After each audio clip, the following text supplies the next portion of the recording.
Oh, hello, and welcome back to Baby Elias's stories. We now return to The Merry Adventures of Robin Hood by Howard Pyle. How Sir Richard of the Lee paid his debt. The long highway stretched straight on, grey and dusty in the sun. On either side were dikes full of water, bordered by osiers, and far away in the distance stood the towers of Emmet Priory with tall poplar trees around. Along the causeway rode a knight. With a score of stout men-at-arms behind him. The knight was clad in a plain, long robe of grey serge, gathered in at the waist with a broad leathern belt, from which hung a long dagger and a stout sword. But though he was so plainly dressed himself, the horse he rode was a noble barb, and its trappings were rich with silk and silver bells. So thus the band journeyed along the causeway between the dikes, till at last they reached the great gate of Emmet Priory. There the knight called to one of his men and bade him knock at the porter's lodge with the heft of his sword. The porter was drowsing on his bench within the lodge, but at the knock he roused himself, and opening the wicket came hobbling forth and greeted the knight, while a tame starling that hung in a wicker cage within pipped out. In coelo quies, in coelo quies. Such being the words that the poor old lame porter had taught him to speak. Where is thy prior? Asked the knight of the old porter. He is at meat, good knight, and he looketh for thy coming, quoth the porter. For, if I mistake not, thou art Sir Richard of the Lee. I am Sir Richard of the Lee.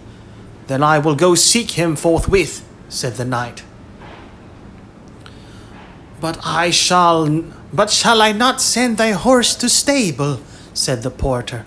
By Our Lady, it is the noblest nag and the best harnessed that e'er I saw in all my life before. And he stroked the horse's flank with his palm. Nay, quoth Sir Richard, the stables of this place are not for me, so make way, I pray thee.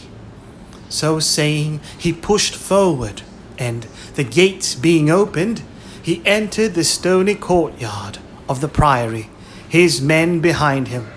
In they came, with rattle of steel and clashing of swords, and ring of horses' feet on cobblestones, whereat a flock of pigeons that strutted in the sun flew with flapping wings to the high eaves of the round towers.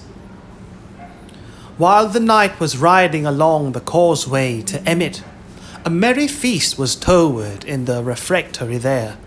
The afternoon sun streamed in through the great arched windows and lay in broad squares of light upon the stone floor and across the board covered with a snowy linen cloth, whereon was spread a princely feast. At the head of the table sat Prior Vincent of Emmet, all clad in soft robes of fine cloth and silk. On his head was a black velvet cap picked out with gold, and around his neck hung a heavy chain of gold, with a great locket pendant therefrom. Beside him, on the arm of his great chair, roosted his favourite falcon, for the prior was fond of the gentle craft of hawking.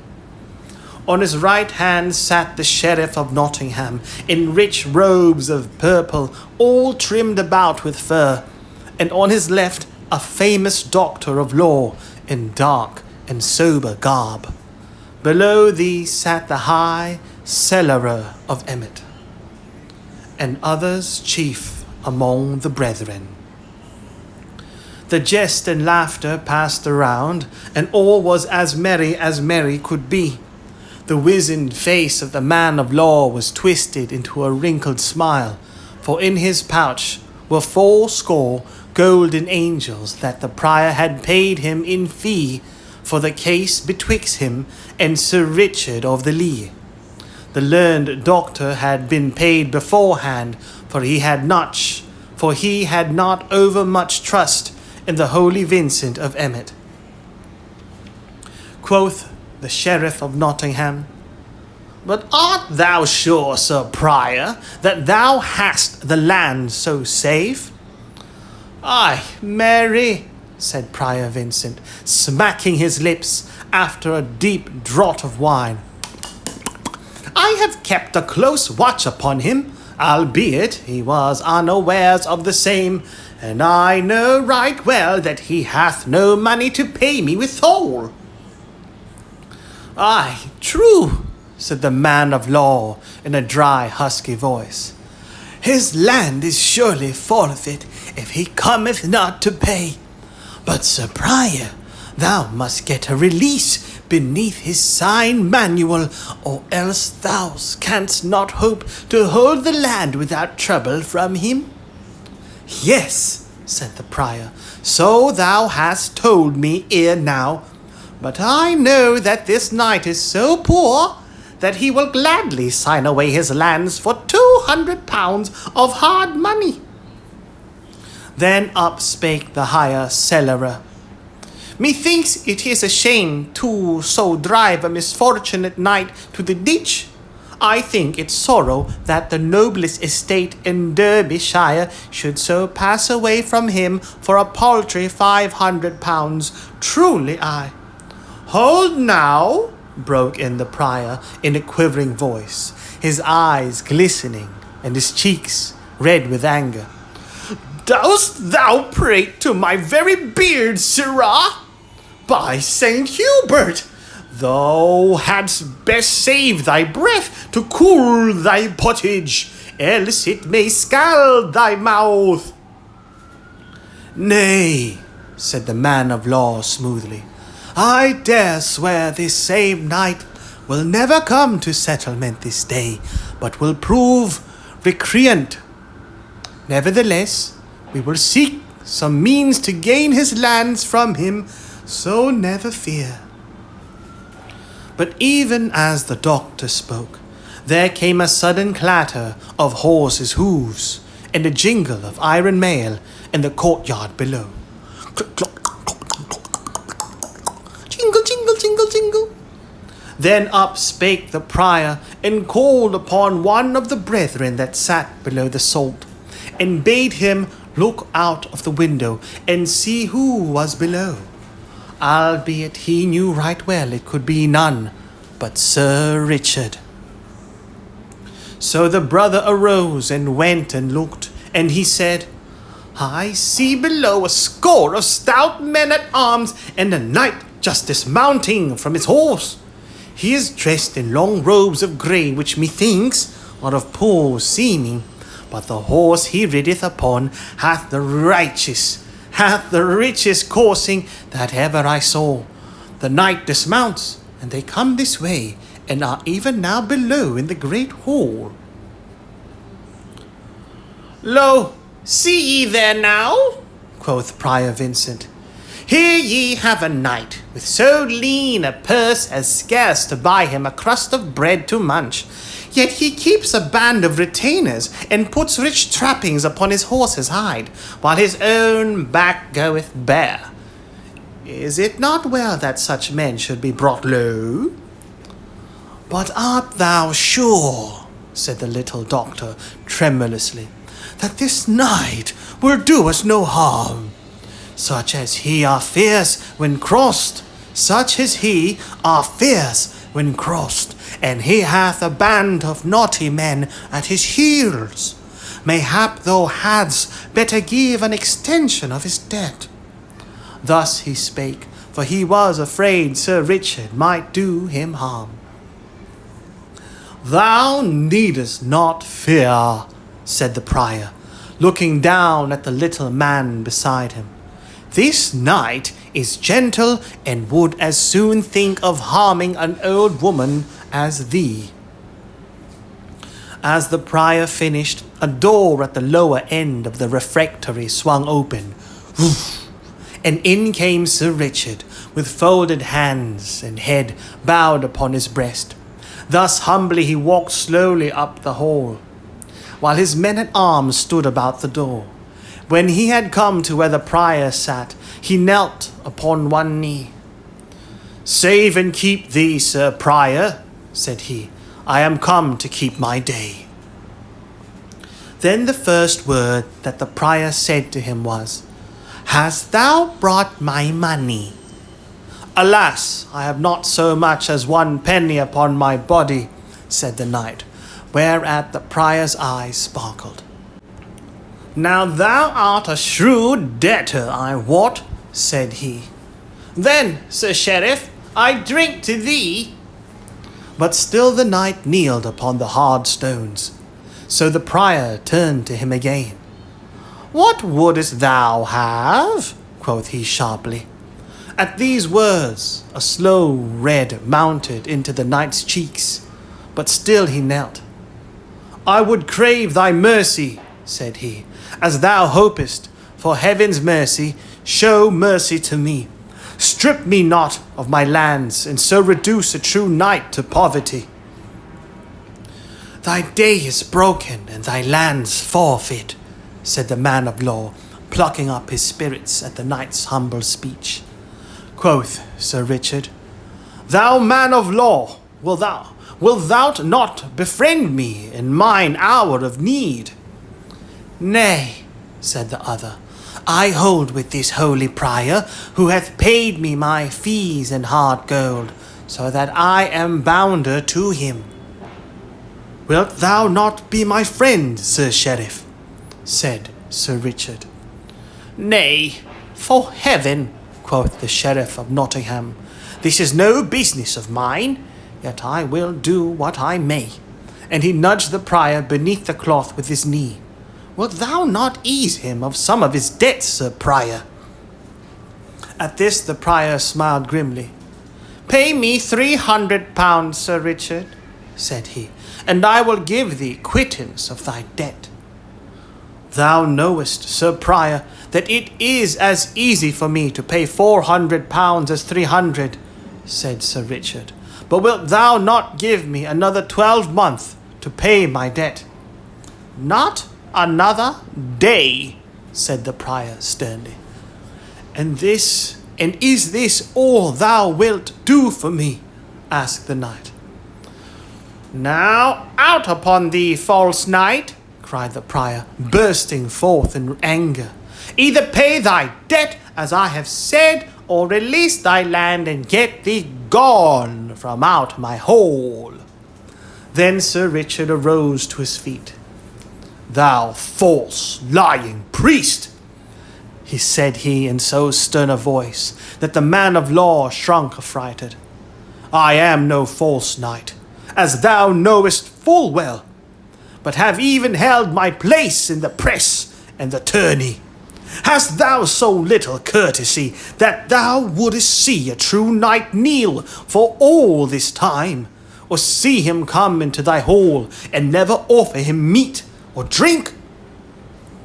Then quoth the men of law in a trembling voice, "This is surely an ill way to talk of matters appertaining to business. Let us be mild in speech. What wilt thou pay this knight, Sir Prior, to give thee release of his land?" "I would give him 200 pounds, quoth the prior. "But since he hath spoken so vilely to my teeth, not one groat over 100 pounds will he get." "Hadst thou offered me 1,000 pounds, false prior," said the knight, "thou wouldest not have got an inch of my land." Then turning to where his men-at-arms stood near the door, he called, "Come hither," and beckoned with his fingers. Whereupon the tallest of them all came forward, and handed him a long leathern bag.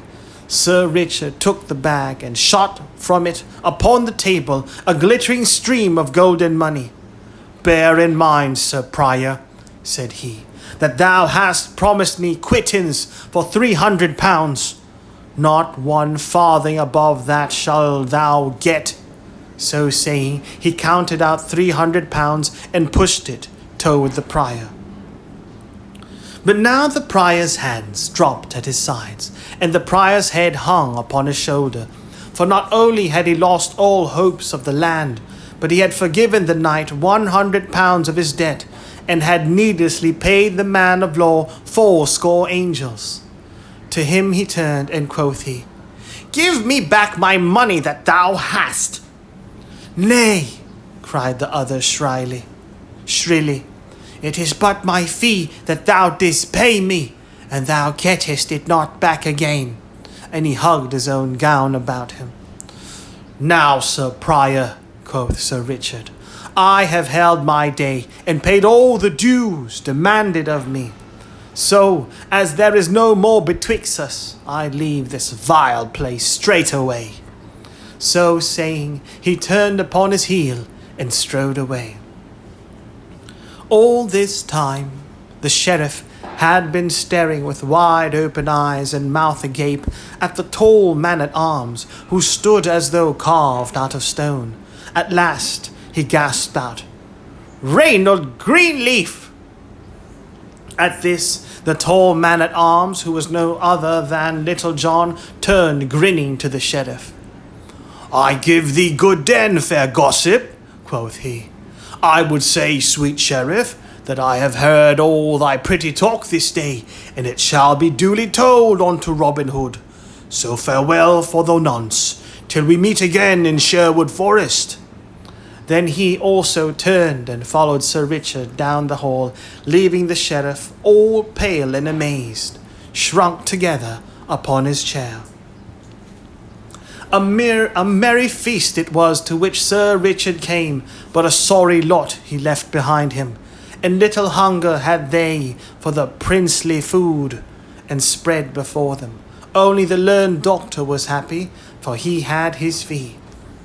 Now a 12-month and a day passed since Prior Vincent of Emmet sat at feast, and once more the mellow fall of another year had come. But the year had brought great change, I wot, to the lands of Sir Richard of the Lee. For where before shaggy wild grasses grew upon the meadowlands, now all stretched away in golden stubble, betokening that a rich and plentiful crop had been gathered therefrom. A year had made a great change in the castle, also, for where were empty moats and the crumbling of neglect, all was now orderly and well kept. Bright shone the sun on battlement and tower, and in the blue air overhead a hawk of clattering jackdaws flew around the gilded weather vane and spire. Then, in the brightness of the morning, the drawbridge fell across the moat with a rattle and clank of chains.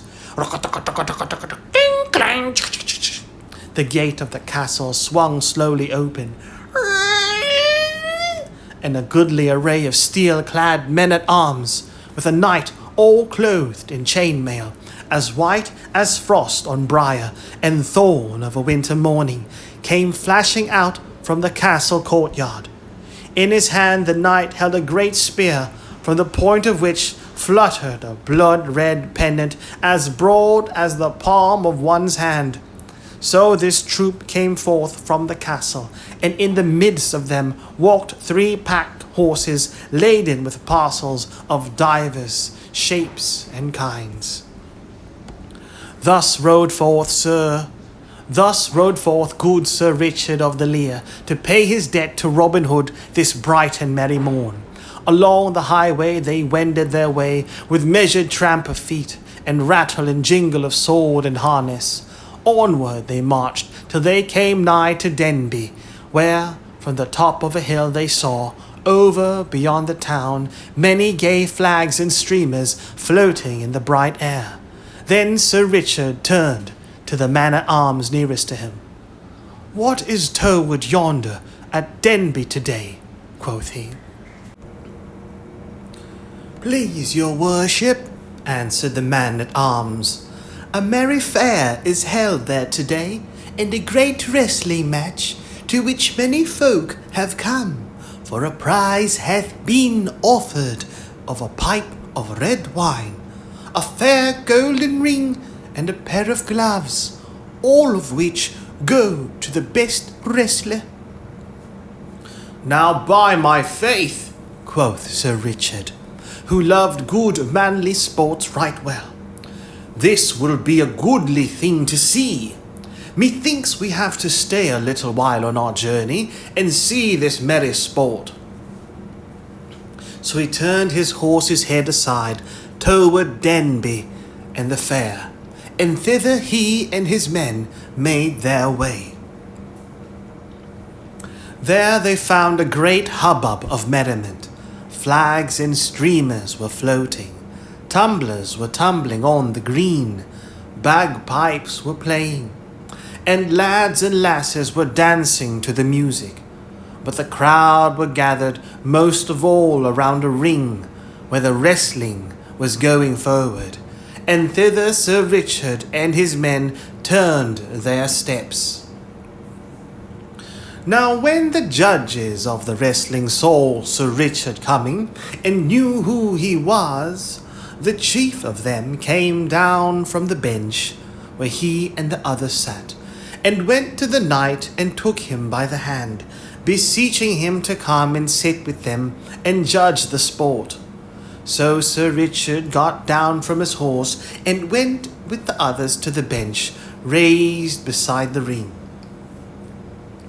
Now there had been great doings that morning for a certain yeoman named Egbert, who came from Stoke over in Staffordshire, had thrown with ease all those that came against him.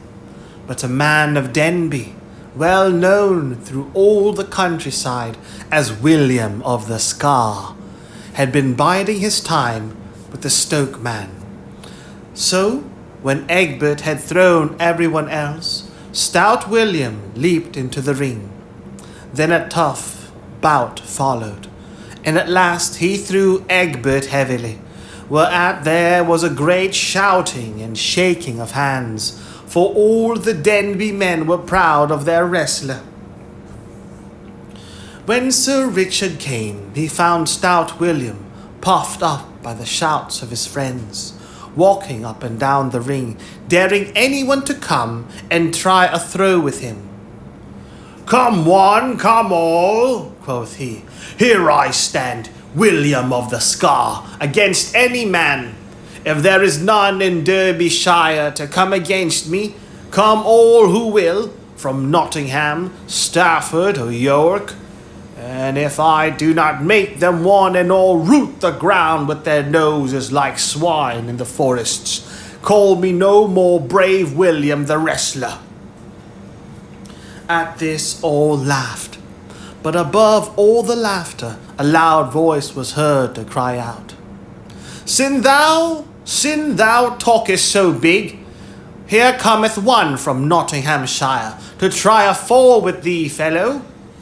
And straightway a tall youth with a tough quarterstaff in his hand came pushing his way through the crowd, and at last leaped lightly over the rope into the ring.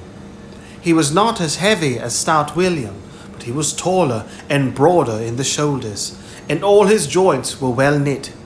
Sir Richard looked upon him keenly, then turning to one of the judges, he said, "Knowest thou who this youth is? Methinks I have seen him before." "Nay," said the judges, "he is a stranger to me." Meantime, without a word, the young man, laying aside his quarterstaff, began to take off his jerkin and body clothing until he presently stood with naked arms and body. And a comely sight he was, when so bared to the view. For his muscles were cut round and smooth and sharp, like swift running water. And now each man spat upon his hands, patoo, patoo, and clapping them down upon his knees, squatted down, watching the other keenly, so as to take the vantage of him in the grip. Then, like a flash, they leaped together, and a great shout went up, for William had gotten the better hold of the two. For a short time they strained and struggled and writhed, and then stout William gave his most cunning trip and throw. But the stranger met it with greater skill than his, and so the trip came to naught. Then, of a sudden, with a twist and a wrench, the stranger loosed himself, and he of the scar found himself locked in a pair of arms that fairly made his ribs crack. So, with heavy, hot breathing, they stood for a while straining, their bodies all glistening with sweat, and great drops of sweat trickling down their faces.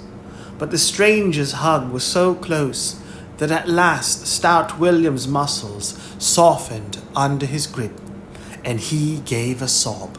Then the youth put forth all his strength, and gave a sudden trip with his heel, and cast over his right hip, and down stout William went with a sickening thud, and lay as though he would never move hand nor foot again. But now no shout went up for the stranger, but an angry murmur was heard among the crowd. So easily had he won the match. Then one of the judges, a kinsman to William of the Scar, rose with trembling lip and baleful look. Quoth he, "If thou hast slain that man, it will go ill with thee. Let me tell thee, fellow." But the stranger answered boldly, "He took his chance with me, as I took mine with him. No law can touch me to harm me. No law can touch me to harm me, even if I slew him, so that it was fairly done in the wrestling ring." "There, that we shall see," said the judge, scowling upon the youth, while once more an angry murmur ran around the crowd, for, as I have said, the men of Denby were proud of stout William of the Scar. Then up spoke Sir Richard gently. "Nay," said he, "the youth is right. If the other dieth, he dieth in the wrestling ring, where he took his chance, and was cast fairly enow." But in the meantime 3 men had come forward and lifted stout William from the ground, and found that he was not dead, though badly shaken by his heavy fall. Then the chief judge rose and said, "Young man, the prize is duly thine.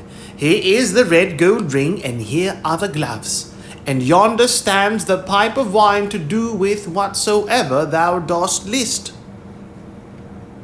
At this the youth, who had donned his clothes and taken up his staff again, bowed without a word. Then taking the gloves and the ring, and thrusting the one into his girdle, and slipping the other upon his thumb, he turned and, leaping lightly over the ropes again, made his way through the crowd and was gone. "Now I wonder who yon youth may be," said the judge, turning to Sir Richard. "He seemeth like a stout Saxon from his red cheeks and fair hair. This William of ours is a stout man too, and never have I seen him cast in the ring before, albeit he hath not yet striven with such great wrestlers as Thomas of Cornwall, Dickon of York, and young David of Doncaster. Hath he not a firm foot in the ring, thinkest thou, Sir Richard?" "Aye, truly, and yet this youth threw him fairly, and with wondrous ease. I much wonder who he can be." Thus said Sir Richard in a thoughtful voice. For a time the knight stood talking to those about him, but at last he arose and made ready to depart. So he called his men about him, and tightening the girths of his saddle, he mounted his horse once more. Meanwhile the young stranger had made his way through the crowd, but as he passed, he heard all around him such words muttered as, "Look at the cockerel! Behold how he plummeth himself. I dare swear he cast good William unfairly. Yea, truly saw ye not bird lime upon his hands? It would be well to cut his cock's comb. To all this the stranger paid no heed, but strode proudly about as though he heard it not. So he walked slowly across the green to where the booth stood wherein was dancing. And standing at the door he looked in on the sport. As he stood thus, a stone struck his arm of a sudden with a sharp jar, and turning, he saw that an angry crowd of men had followed him from the wrestling ring. Then, when they saw him turn so, a great hooting and yelling arose from all, so that the folk came running out from the dancing booth to see what was to do. At last a tall, broad-shouldered, burly blacksmith strode forward from the crowd, swinging a mighty black-thorn club in his hand.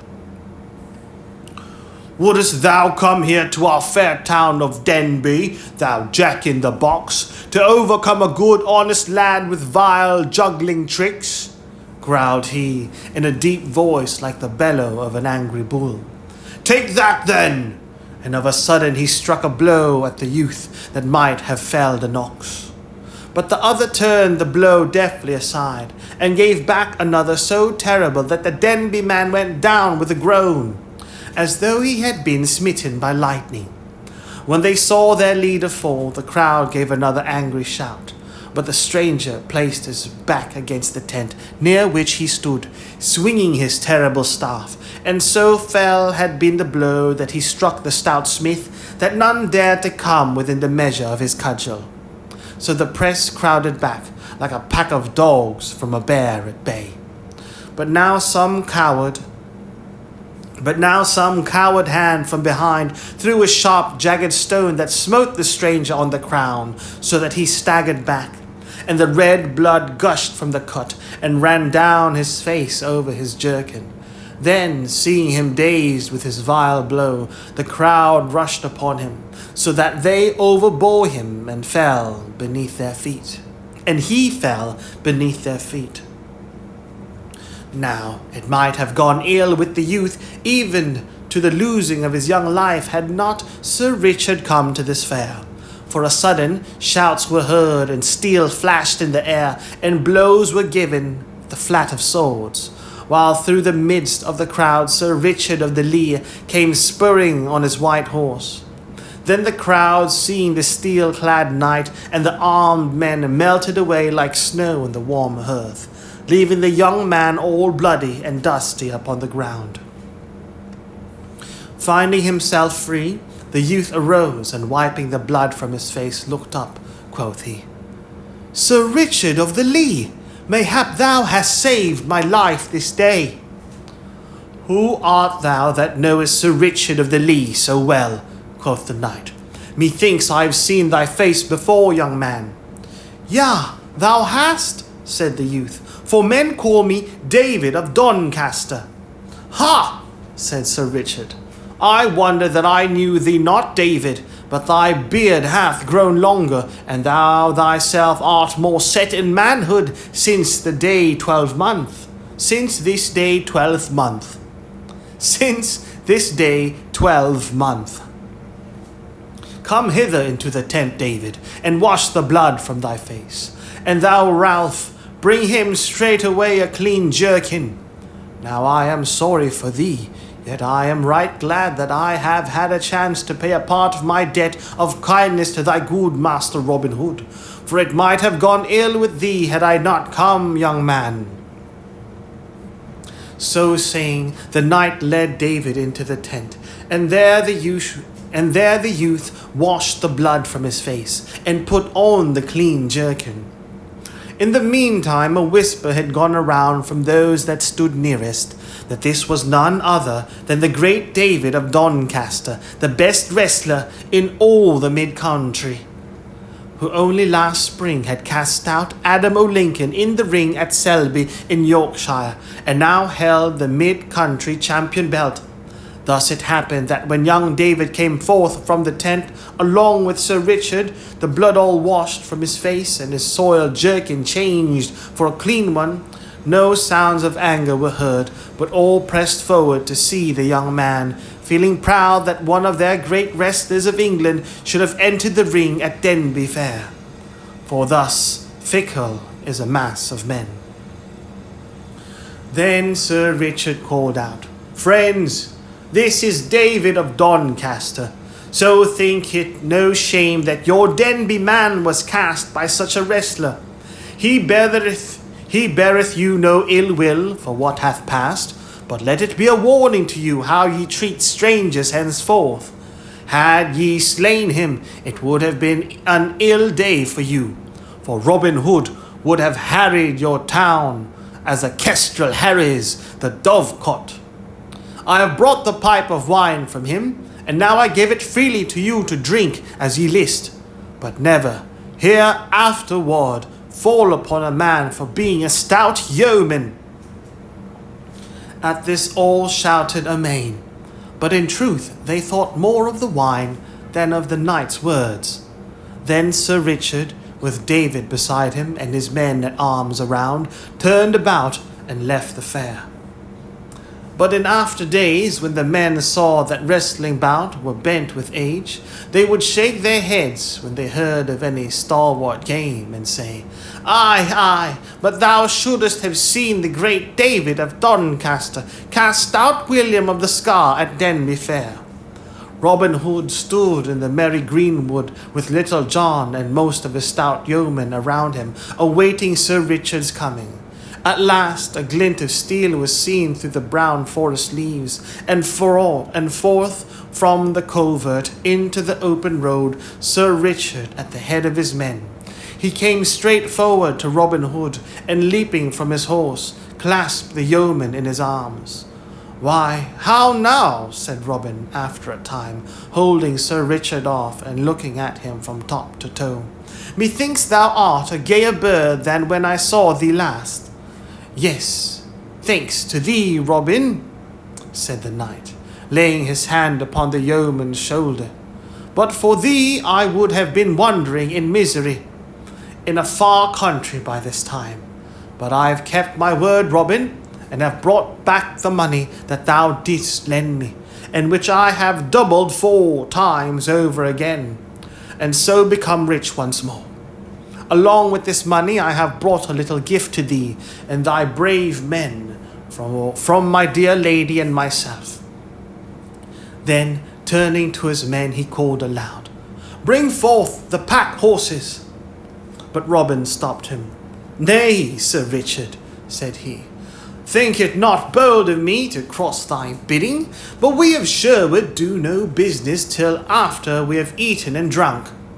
Whereupon, taking Sir Richard by the hand, he led him to the seat beneath the greenwood tree, while others of the chief men of the band came and seated themselves around.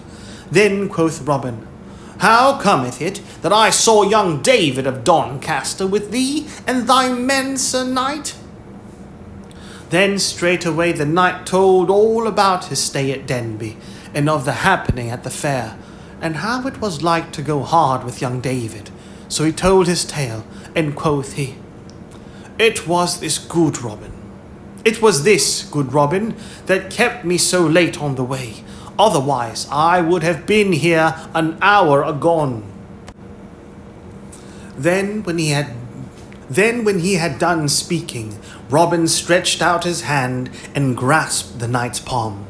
Quoth he in a trembling voice, "I owe thee a debt I can never hope to repay, Sir Richard, for let me tell thee, I would rather lose my right hand than have such ill befall young David of Doncaster as seemed like to come upon him at Denby." So they talked until after a while one came forward to say that the feast was spread, whereupon all arose and went thereto. When at last it was done, the knight called upon his men to bring the pack horses forward, which they did according to his bidding.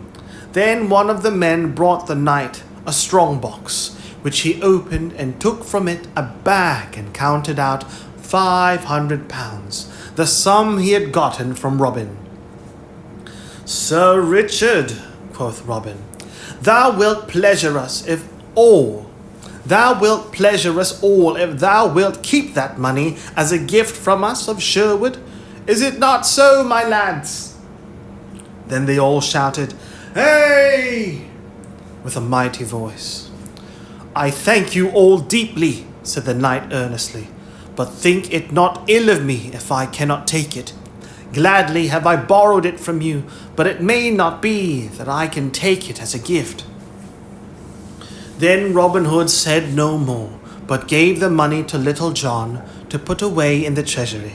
For he had shrewdness enough to know that naught breeds ill will and heart bitterness like gifts forced upon one that cannot choose but take them. Then Sir Richard had the packs laid upon the ground and opened, whereupon a great shout went up that made the forest ring again. For lo, there were 10 bows of finest Spanish yew, all burnished till they shone again, and each bow inlaid with fanciful figures in silver, yet not inlaid so as to mar their strength. Beside these were 10 quivers of leather embroidered with golden thread, and in each quiver were a score of shafts with burnished heads that shone like silver. Each shaft was feathered with peacock's plumes, inocked with silver. Sir Richard gave to each yeoman a bow and a quiver of arrows, but to Robin he gave a stout bow inlaid with the cunningest workmanship in gold, while each arrow in his quiver was inocked with gold. Then all shouted again for joy of the fair gift, and all swore among themselves that they would die if need be for Sir Richard and his lady. At last the time came when Sir Richard must go, whereupon Robin Hood called his band around him, and each man of the yeomen took a torch in his hand to light the way through the woodlands.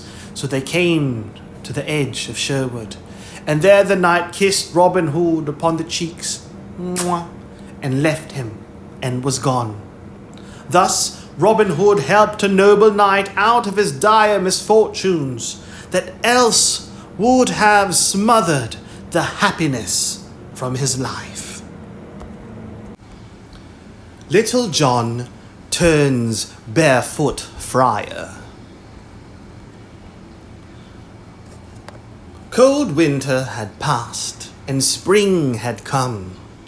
No leafy thickness had yet clad the woodlands, but the budding leaves hung like a tender mist about the trees. In the open country, the meadowlands lay a sheeny green, the cornfields a dark velvety color, for they were thick and soft with the growing blades. The ploughboy shouted in the sun, and in the purple, new-turned furrows, flocks of birds hunted for fat worms. All the broad, moist earth smiled in the warm light, and each little green hill clapped its hands for joy. On a deer's hide, stretched on the ground in the open in front of the greenwood tree, sat Robin Hood, basking in the sun like an old dog fox. Leaning back with his hands clasped about his knees, he lazily watched Little John rolling a stout bowstring from long strands of hempen thread, wetting the palms of his hands ever and anon, and rolling the cord upon his thigh. Nearby sat Allan a Dale, fitting a new string to his harp. Quoth Robin at last, "Methinks I would rather roam this forest in the gentle springtime than be king of all merry England. What palace in the broad world is as fair as this sweet woodland just now? And what king in all the world hath such appetite for plovers' eggs and lampreys as I for juicy venison and sparkling ale? Gaffer Swanthold speaks truly when he saith, better a crust with content than honey with a sour heart. Yeah, quoth Little John, as he rubbed his new-made bowstring with yellow beeswax. The life we lead is the life for me. Thou speakest of the springtime, but methinks even the winter hath its own joys. Thou and I, good master, have had more than one merry day this winter past at the Blue Boar. Dost thou not remember that night thou and Will Stutely and Friar Tuck and I passed at the same hostelry with the two beggars and the strolling friar? Yeah, quoth merry Robin, laughing. Oh, that was the night that Will Stutely must needs snatch a kiss from the stout hostess, and got a cannikin of ale emptied over his head for his pains. Truly it was the same, said Little John, laughing also. Oh, methinks that was a goodly song that the strolling friar sang. Friar Tuck, thou hast a quick ear for a tune. Dost thou not remember it? I did have the catch of it one time, said Tuck. Let me see.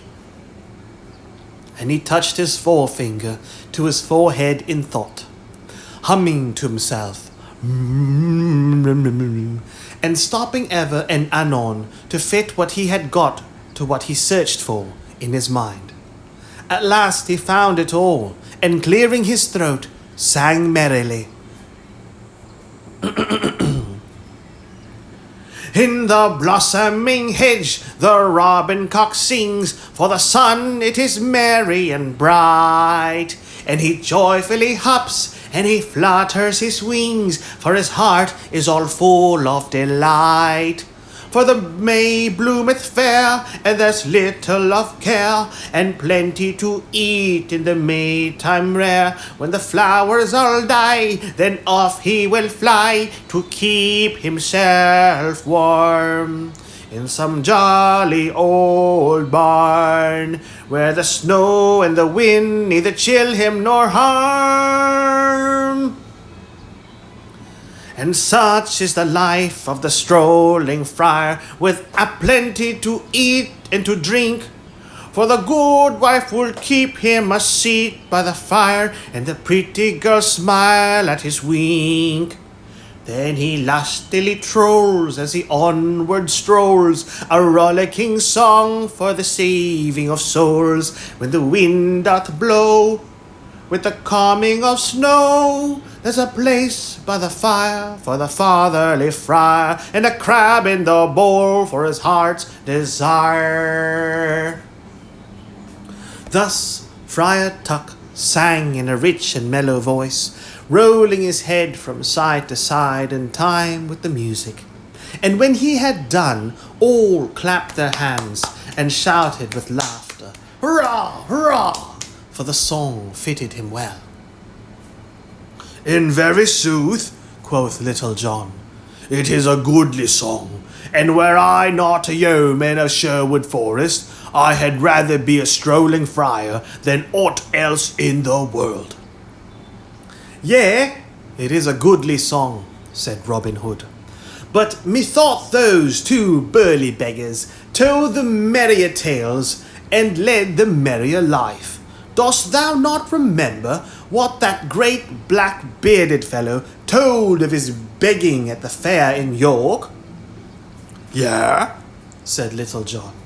But what told the friar of the harvest home in Kentshire? I heard that he led a merrier life than the other two. Truly, For the honour of the cloth, quoth Friar Tuck, I hold with my good gossip Little John. Now, quoth Robin, I hold to mine own mind. But what sayest thou, Little John, to a merry adventure this fair day? Take thou a friar's gown from our chest of strange garments, and don the same, and I will stop the first beggar I meet, and change clothes with him. Then let us wander the country about this sweet day, and see what befalls each of us. That fitteth my mind, quoth Little John. So let us forth, I say. Thereupon Little John and Friar Tuck went to the storehouse of the band, and there chose for the yeoman the robe of a grey friar. Then they came forth again, and a mighty roar of laughter went up. Rah, rah, rah, rah. For not only had the band never seen Little John in such guise before, but the robe was too short for him by a good palm's breadth. But Little John's hands were folded in his loose sleeves, and Little John's eyes were cast upon the ground, and at his girdle hung a great long string of beads. And now Little John took up his stout staff, at the end of which hung a chubby little leathern portal, such as palmers carry at the tips of their staffs. But in it was something, I wot, more like good malmsey than cold spring water, such as godly pilgrims carry. Then up rose Robin, and took his stout staff in his hands likewise, and slipped 10 golden angels into his pouch, for no beggar's garb was among the stores of the band. So he was fain to run his chance of meeting a beggar and buying his clothes of him. So all being made ready, the 2 yeomen set forth on their way, striding lustily along all in the misty morning. Thus they walked down the forest path until they came to the highway, and then along the highway till it split in twain, leading on one hand to Blythe, and on the other to Gainsborough. Here the yeoman stopped. Quoth jolly Robin, Take thou the road to Gainsborough, and I will take that to Blythe. So fare thee well, holy father, and may thou not ha cause to count thy beads in earnest ere we meet again. Good then, good beggar, that is to be, quoth Little John, and mayest thou have no cause to beg for mercy ere I see thee next. So each stepped sturdily upon his way, until a green hill rose between them, and the one was hid from the sight of the other. Little John walked along whistling, for no one was nigh upon the road. In the budding hedges the little birds twittered merrily, and on either hand the green hills swept up to the sky. The great white clouds of springtime sailing slowly over their crowns in lazy flight. Up hill and down dale walked Little John, the fresh wind blowing in his face, and his robes fluttering behind him. Fluff, fluff, fluff, fluff, fluff, fluff, fluff. And so at last he came to a crossroad that led to Tuxford. Here he met 3 pretty lasses, each bearing a basket of eggs to market. Quoth he, Whither away, fair maids? And he stood in their path, holding his staff in front of them to stop them. Then they huddled together and nudged one another, and one presently spake up and said, We are going to the Tuxford market, holy friar, to sell our eggs. Now out upon it, quoth Little John, looking upon them with his head on one side. Surely it is a pity that such fair lasses should be forced to carry eggs to market. Let me tell you, and I had the shaping of things in this world, ye should all three have been clothed in the finest silks, and ride upon milk-white horses, with pages at your side, and feed upon nothing but whipped cream and strawberries, for such a life would surely befit your looks. At this speech all three of the pretty maids looked down, blushing and simpering. One said, La! Another, Maria maketh sport of us. And the third, Listen now to the holy man. But at the same time they looked at Little John from out the corners of their eyes. Now look you, said Little John, I cannot see such dainty damsels as ye are carrying baskets along a high road. Let me take them mine own self, and one of you, if ye will, may carry my staff for me. Nay, said one of the lasses, but thou canst not carry 3 baskets all at one time. Yea, but I can, said Little John, and that I will show you presently. I thank the good Saint Wilfrid that he hath given me a pretty wit. Look ye now, here I take this great basket, so here I tie my rosary around the handle thus, and here I slip the rosary over my head, and sling the basket upon my back in this wise. And Little John did according to his words, the basket hanging down behind him like a peddler's pack. Then, giving his staff to one of the maids, and taking a basket upon either arm, he turned his face toward Tuxford town, and stepped forth merrily, a laughing maid on either side, and one walking ahead, carrying the staff. In this wise they journeyed along, and everyone they met stopped and looked after them, laughing, for never had anybody seen such a merry sight as this tall, strapping grey friar, with robes all too short for him, laden with eggs, and tramping the road with these pretty lasses. For this Little John cared not a whit, but when such folks gave jesting words to him, he answered back as merrily, speech for speech. So they stepped along toward Tuxford, chatting and laughing, until they came nigh to the town. Here Little John stopped, and set down the baskets, for he did not care to go into the town, lest he should, perchance, meet some of the sheriff's men. Alas, sweet chucks, quoth he, here I must leave you.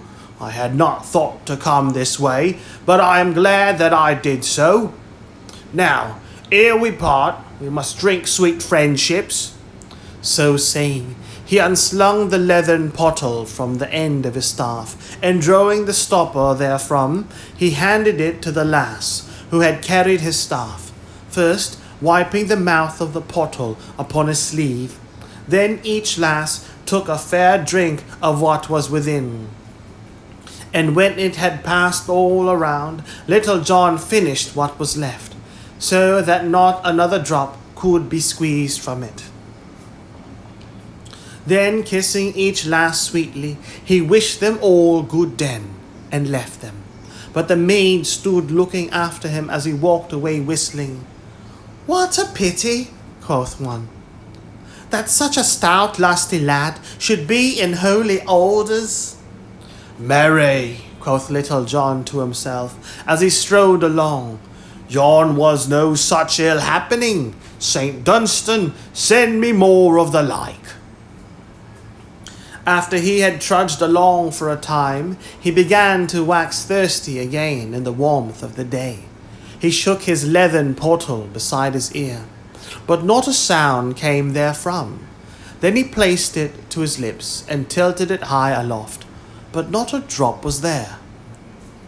Little John, he said sadly to himself, shaking his head the while. Woman will be thy ruin yet, if thou dost not take better care of thyself.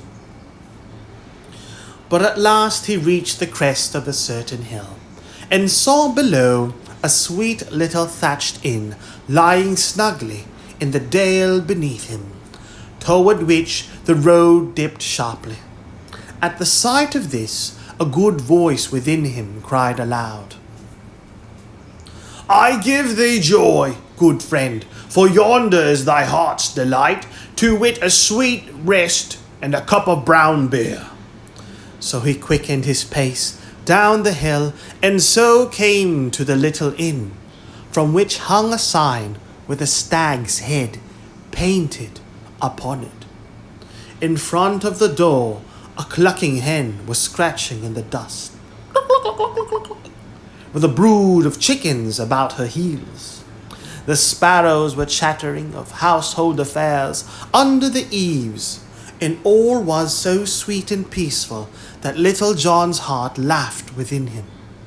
Beside the door stood 2 stout cobs with broad, soft, padded saddles, well fitted for easy travelling. And speaking of rich guests in the parlour, in front of the door 3 merry fellows, a tinker, a pedlar, and a beggar, were seated on a bench in the sun, quaffing stout ale. I give you good den, sweet friends, quoth little John, striding up to where they sat. Give thee good den, holy father, quoth the merry beggar with a grin. But look thee, thy gown is too short.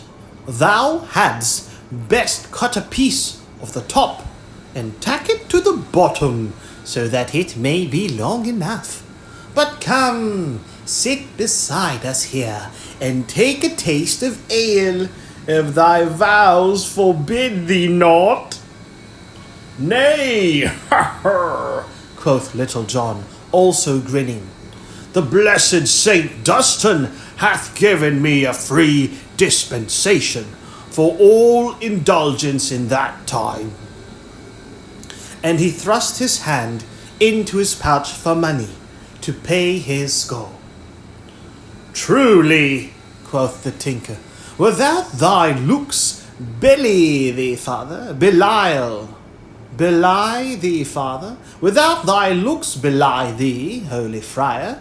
The good Saint Dunstan was wise, for without such dispensation his votary is like to many a penance to make. Nay, take thy hand from out thy pouch, brother, for thou shalt not pay the shot.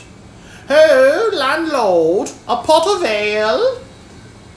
So the ale was brought and given to little John. Then, blowing the froth a little way to make room for his lips, he tilted the bottom of the pot higher and higher till it pointed to the sky, and he had to shut his eyes to keep the dazzle of the sunshine out of them. Then he took the pot away, for there was nothing in it, and heaved a full deep sigh, looking at the others with moist eyes and shaking his head solemnly.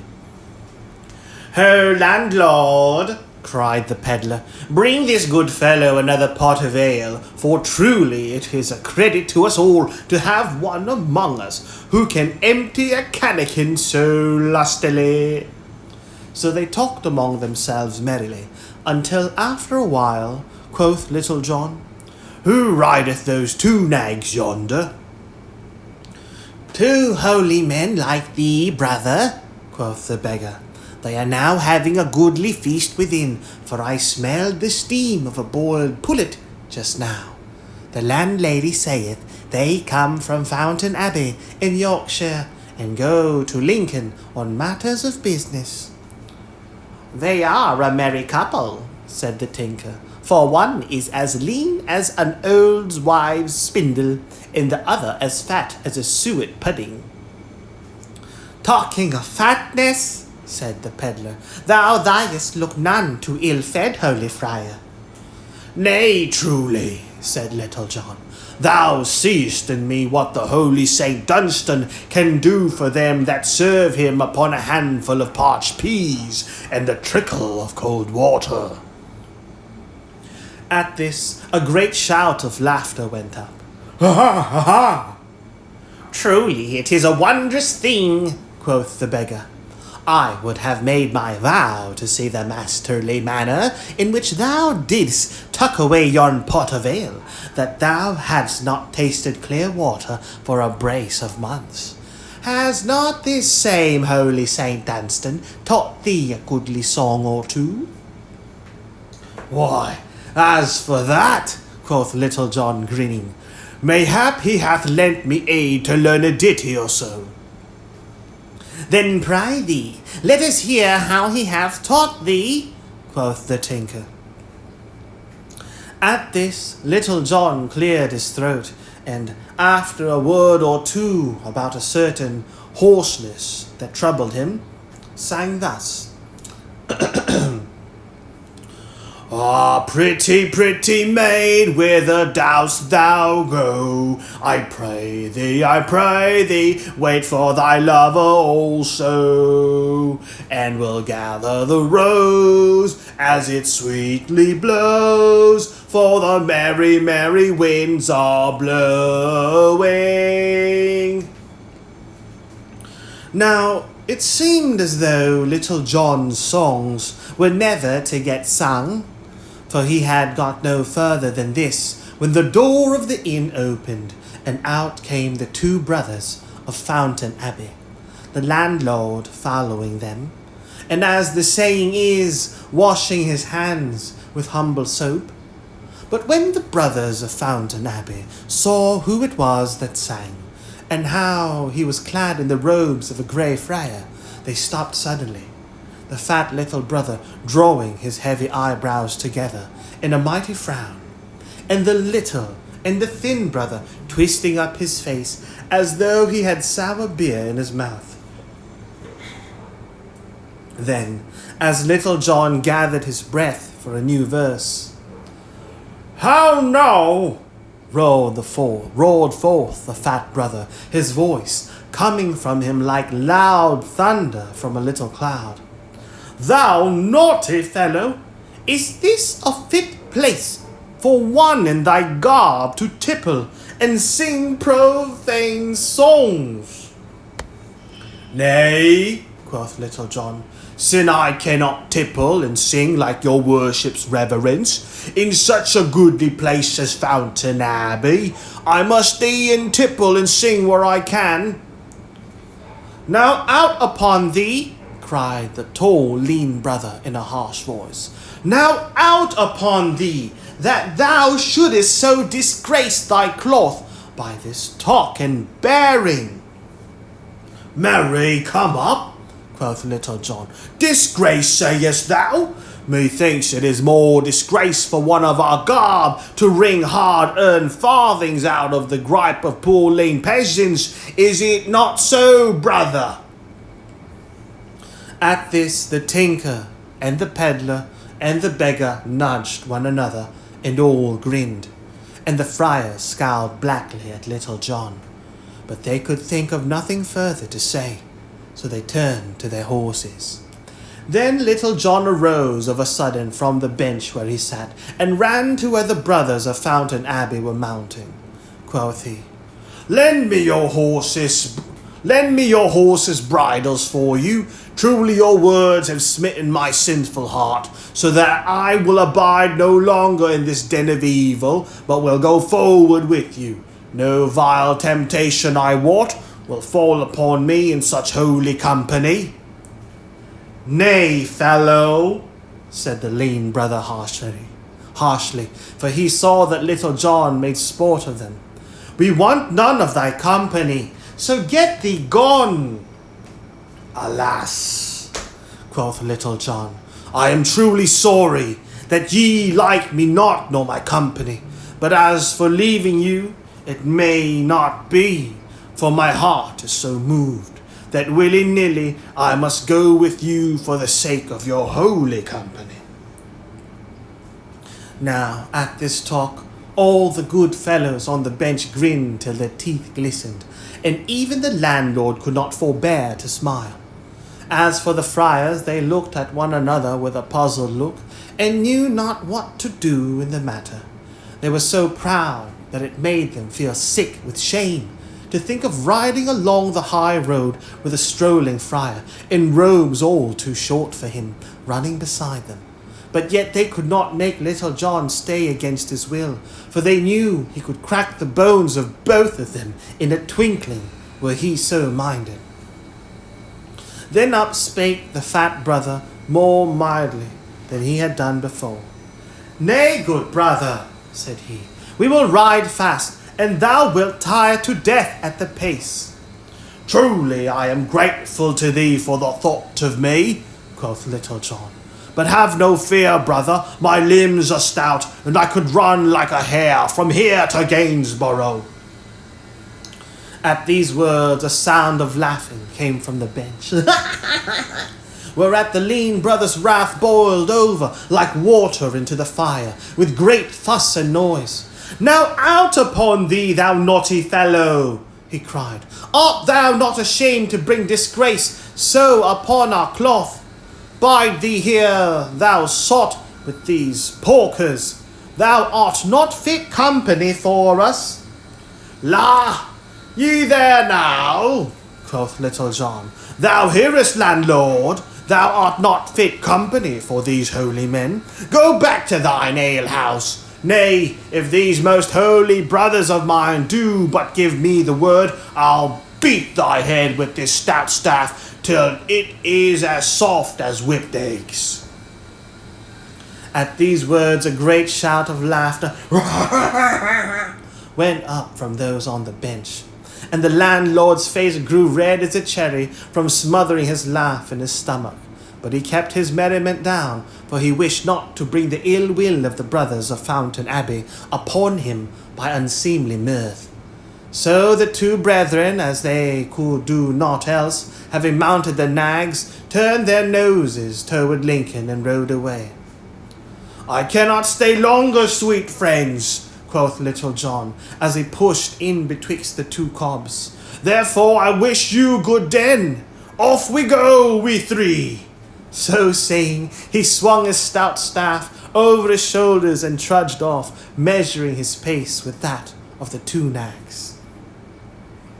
The two brothers glowered at Little John when he so pushed himself betwixt them. Then they drew as far from him as they could, so that the yeoman walked in the middle of the road, while they rode on the footpath on either side of the way. As they so went away, the tinker, the peddler, and the beggar ran skipping out into the middle of the highway, each with a pot in his hand, and looked after them laughing. While they were in sight of those at the inn, the brothers walked their horses soberly, not caring to make ill matters worse by seeming to run away from Little John, for they could not but think how it would sound in folks' ears when they heard how the brethren of Fountain Abbey scampered away from a strolling friar, like the ugly one, when the blessed Saint Dunstan loosed his nose from the red-hot tongs where he had held it fast. But when they had crossed the crest of the hill, and the inn was lost to sight, quoth the fat brother to the thin brother, "Brother Ambrose, had we not better mend our pace?" "Why, truly, gossip," spoke up Little John. "Why, truly, gossip," spoke up Little John. "Methinks it would be well to boil our pot a little faster, for the day is passing on, so it will not jolt thy fat too much. Onward, I say, onward, say I."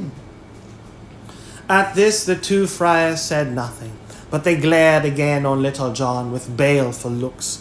Then, without another word, they clucked to their horses, and both broke into a canter. So they galloped for a mile and more, and Little John ran betwixt them as lightly as a stag, and never turned a hair with their running. At last the fat brother drew his horse's rein with a groan, for he could stand the shaking no longer. "Alas," said Little John, with not so much as a catch in his breath, "I did sadly fear that the roughness of this pace would shake thy poor old fat paunch." To this the fat friar never said a word, but he stared straight before him, and he gnawed his nether lip.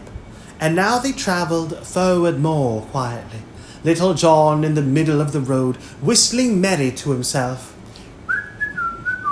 and the two friars in the footpath on either side, saying never a word.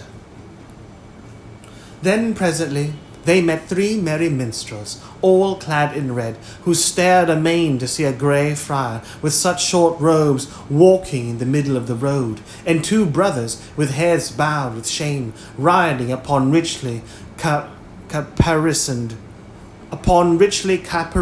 cobs on the footpaths. When they had come near to the minstrel, Little John waved his staff like a usher, clearing the way. "Make way!" cried he. He cried in a loud voice, make way, for here we go, we three."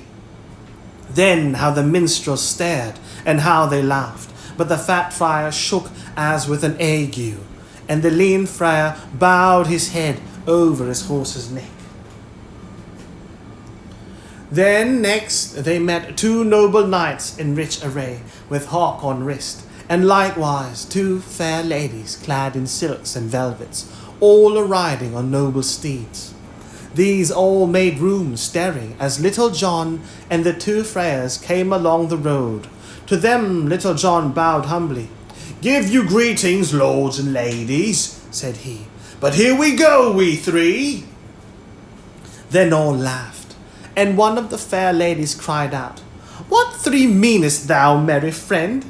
Little John looked over his shoulder, for they had now passed each other, and he called back, "Big Jack, Lean Jack, and Fat Jack Pudding."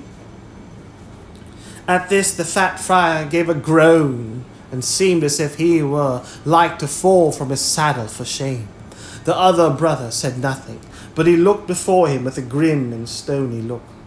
Just ahead of them the road took a sudden turn around a high hedge, and some 20 paces beyond the bend, another road crossed the one they were riding upon. When they had come to the crossroad, and were well away from those they had left, the lean friar drew rein suddenly. "Look ye, fellow," quoth he in a voice quivering with rage, "we have had enough of thy vile company, and care no longer to make sport of. Go thy way, and let us go ours in peace." "La there now," quoth Little John, "methought we were such a merry company, and here thou dost blaze up like fat in the pan. But truly I ha had enow of you today, though I can ill spare your company. I know ye will miss me, but gin ye want me again, whisper to Goodman Wind, and he will bring news thereof to me. But ye see I am a poor man, and ye are rich. I pray you give me a penny or two to buy me bread and cheese at the next inn." We have no money, fellow," said the lean friar harshly.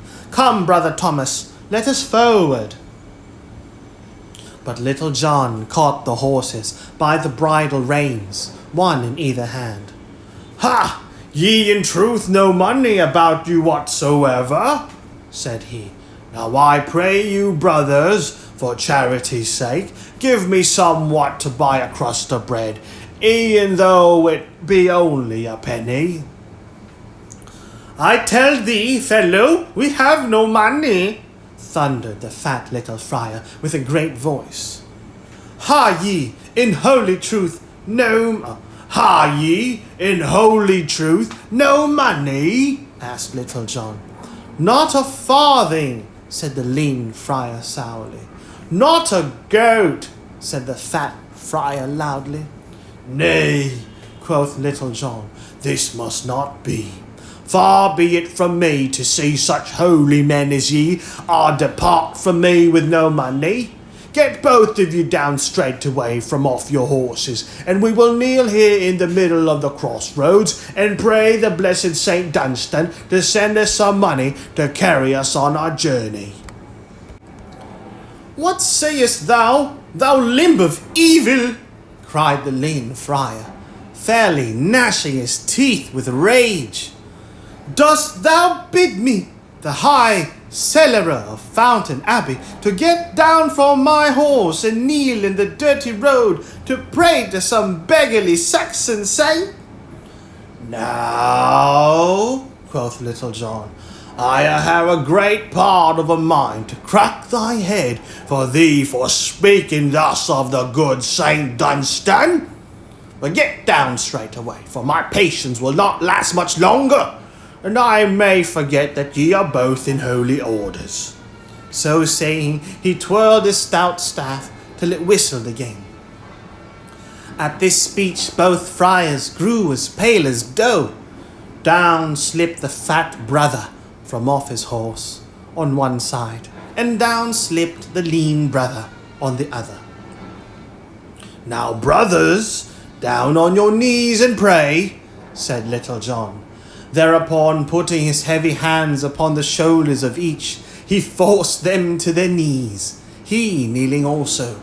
Then Little John began to beseech Saint Dunstan for money, which he did in a great loud voice. After he had so besought the saint for a time, he bade the friars feel in their pouches and see if the saint had sent them anything. So he put his hand slowly into the pouch that hung beside him, but brought nothing, thanks. Ha! quoth Little John, have your prayers so little virtue? Let us at it again. Then straightway he began calling on Saint Dunstan again, somewhat in this wise. O gracious Saint Dunstan, send some money straight away to these poor folk, lest the fat one waste away and grow as lean as the lean one, and the lean one waste away to nothing at all, ere they get to Lincoln town. But send them only 10 shillings apiece, lest they grow puffed up with pride. Any more than that that thou sendest, send to me. Now, quoth he, rising, let us see what each man hath. Then he thrust his hand into his pouch, and drew thence 4 golden angels. What have ye, brothers? said he. Then once again each friar slowly thrust his hand into his pouch, and once again brought it out with nothing in it. Have ye nothing? quoth Little John. Nay, I warrant there is somewhat that hath crept into the seams of your pouches, and so ye have missed it. Let me look. So he went first to the lean friar, and thrusting his hand into the pouch, he drew forth a leathern bag, and counted therefrom 110 pounds of golden money.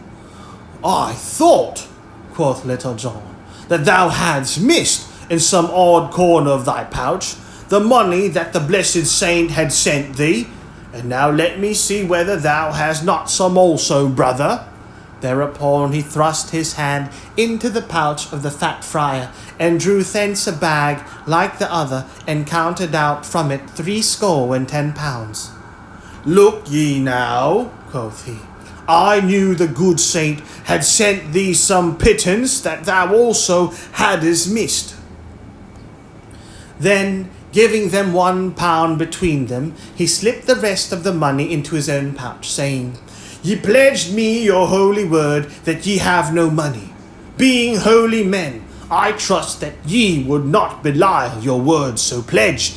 Therefore I know the good Saint Dunstan hath sent this in answer to my prayers.